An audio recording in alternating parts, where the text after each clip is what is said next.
Welcome to another episode of The Pursuit. I'm Pastor Rick, joined here with Pastor Harper. And again, we are abroad right now because of our facilities. Our recording studio is being used by the school, and we're looking at redoing a room here in the office for that. But we are again in my office. The last time we were at the podcasting station. That's right. Today we are in front of my library. I would love to say I've read the majority of these books. Yes, I could read some of those words. Yes, congratulations. All right, we want to go ahead and get started with an icebreaker. As you're meeting with your group, this is a good way to kind of get to know one another before we get started. I think it's your turn. Is it my turn? All right, here we go. So this week, drawing the card. All right, here's a good one. Tell about a time you felt peer pressure. Peer pressure. That we can share with other people? I think, well, as long as as long as your lawyer lets you talk about it, that's fine. That's the way I look at it. Signed a affidavit. Gave into peer pressure. Maybe do a more recent one, because it make it sound like we're teenagers, but we cave into peer pressure now. Yeah, I'm just trying to, for some reason, thinking is the main issue. Is that difficult? Yeah. Yeah, can I go? Sure. I'll do one.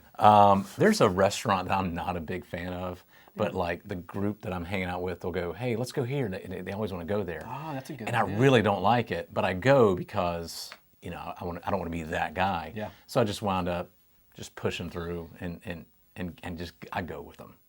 It's kind of a thing I probably should just say I don't like to eat here. Yeah. But I'm too much of a coward to say it. Yeah. Yeah. So that's what it is. Okay, I'll give this. Here's a peer pressure. So I was reading a book, and I really wasn't enjoying it. But I was reading it because I'd started it, and almost like this pressure, maybe not from anyone else but myself. So maybe this doesn't count as peer pressure. No, maybe you just need counseling. Yeah, maybe that's it. Let's take some time right now. Right. But kind of this pressure from, somebody had given me this book, and I felt this pressure of, okay, I got to read this. And I was like, man, this is intense, and there's a lot of words that are spelled funny, and so and I was like, you know what? I don't have to read this. No. I can just not. So at first I gave into that peer pressure, and then I ceased to give into it. Do you have that, but is that person who gave you that book, are they the kind of person that would say, hey, did you read that book? Oh yeah, I gave it back to him. I told him. Wow, just told him. Yeah. That's awesome. Yeah, I was like, yeah, thanks, but nope, I couldn't. It was just a fun book. It was just. Okay. Yeah. All right. They were fine. Like I'm sitting here thinking, I don't think I couldn't do that. I couldn't just go, I would literally lie to him. I would just say, hey, did you read the book? Yes. So this is turning into counseling. Yeah. Great. It did. So peer pressure and lying here on The Pursuit. We'll take some time right now with your group to discuss the last time you felt peer pressure.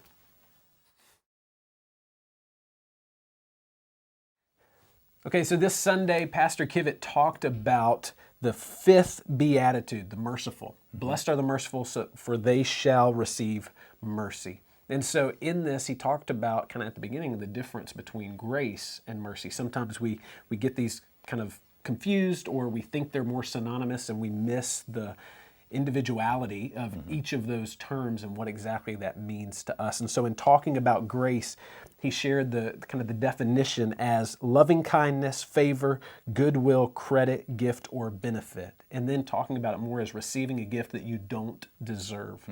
And so as we're talking about this idea of grace, we just wanted to kind of take a moment and kind of share about a time when, most recently, when someone showed grace to you, when you were showed grace from someone else. Yeah. Right. And we know the temptation is to share your salvation experience, which is absolutely true. But we want to put this into the level of more a social level of when someone was able to extend grace to you and what that was. And these are really encouraging times with your group to see what God is doing. So take some time right now with your group to discuss the most recent example of when someone showed you grace.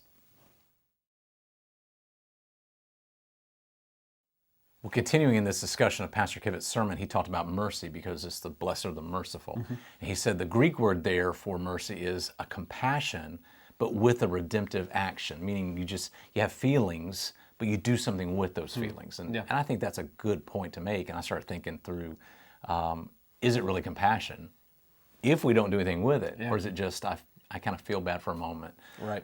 So we thought we'd ask the question of how have you shown mercy recently, or how is mercy shown? how could you show mercy in your everyday life? And this could be with your family, spouse, it could be with a coworker, it could be with a member of the church, but how do we show mercy every day?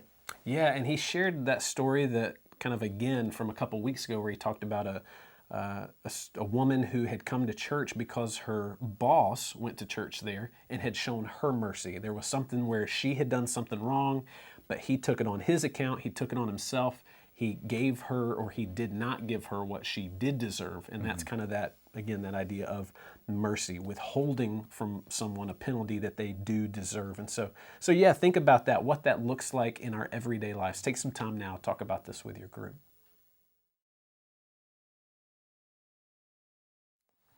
Well, in place of a third question, we thought we'd give a challenge. We like to do these now and then to our groups because sometimes we think the sermon has a definitive step now. We got to take it. Just like you mentioned, compassion, or mercy is compassion with redemptive action. Right. And so I started thinking to myself, who is it that I need to show mercy to? And I thought it was something we could share with our group. A challenge could be, who do you need to share mercy to? Who is maybe someone that you have just gotten into some kind of conflict with for whatever reason, and you're withholding that mercy? And maybe not on their part by any means. We're not talking about what they've done, but we're talking about our opportunity now to show mercy to that person. Who is it that you need to show mercy to this week? And then we challenge you to do that, to actually show mercy to them. This isn't something you need to share with as a group, unless that person is in your group. You want to take some time later to show mercy to that person. Yeah, and we would encourage you, again, taking this action step, giving feet to the sermon, and taking that next step of really kind of obedience here. But yeah, and then we would love to be able to, if you're able to, share that with the group maybe this following week as that takes place. Hey, pray for me. I'm about to have this conversation. Hey, here's how this went. Great opportunity for encouragement and accountability in some ways with that. Yeah. So thank you for joining us on another episode of The Pursuit. As always, you can watch previous episodes of The Pursuit by clicking the link provided on the screen. Yeah, go back and watch previous sermons as well. If you've missed any of our sermons in the Beatitudes series, you don't want to miss it. Go back and watch it. And then also click and subscribe, and that way you get these videos as soon as we post them. Thanks for watching. We'll see you next week.